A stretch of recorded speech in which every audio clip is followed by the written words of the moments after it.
Here's part two of my chat about quantum computing and cryptocurrency. So there are people and there are governments, I guess wealthy governments who have the capability and modern day pirates.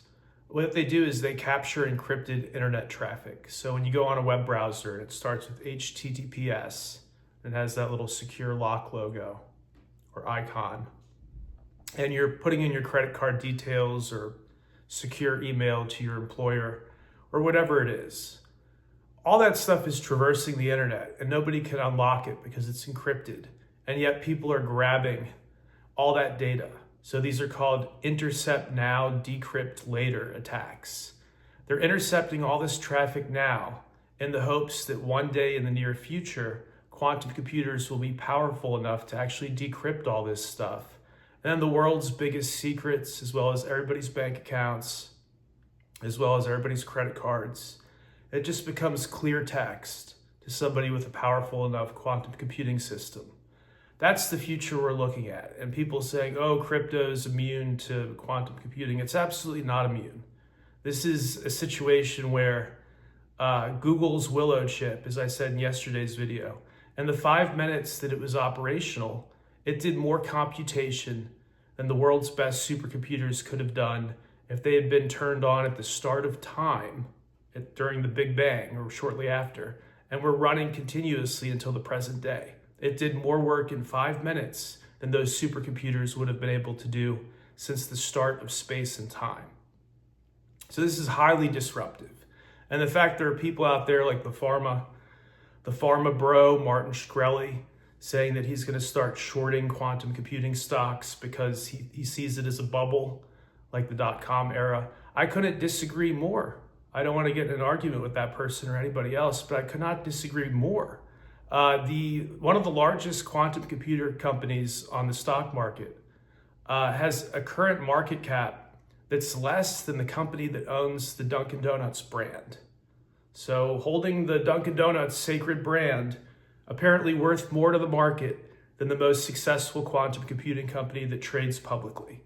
That's not a bubble to me, right? And you have Jensen Huang says some negative stuff about quantum computing. Some of these stocks dip by almost 50% in a single day. Again, that's not a bubble to me. That shows me volatility and it shows me people are uncertain.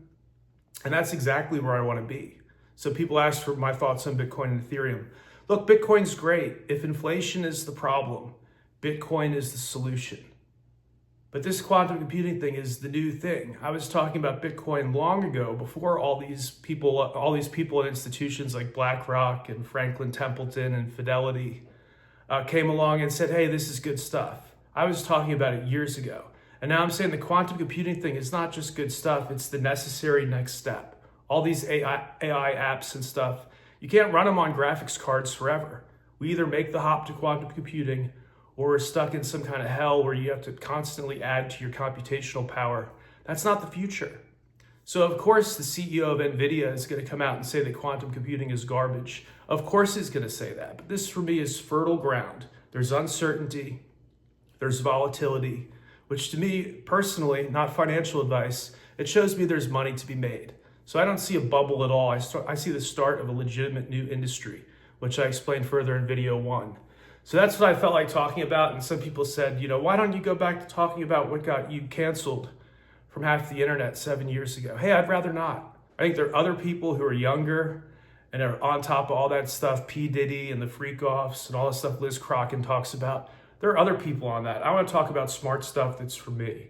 Because there's actually something disempowering about the nonstop engagement bait that people like Liz Crocken put out there. Oh, they're all just worshiping, they're just worshiping the devil when they're not in public. They're constantly doing dark stuff. Okay, that's not a healthy worldview. I think people who do terrible stuff should be prosecuted without exception, but that's not a healthy worldview.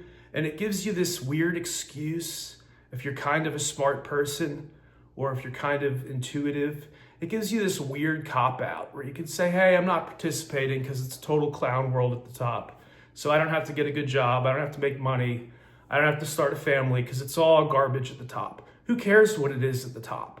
The elite class since the dawn of time has always been a little bit weird, right? The pharaohs in ancient Egypt, the emperors in ancient Rome, some were good, some were really bad, like Nero.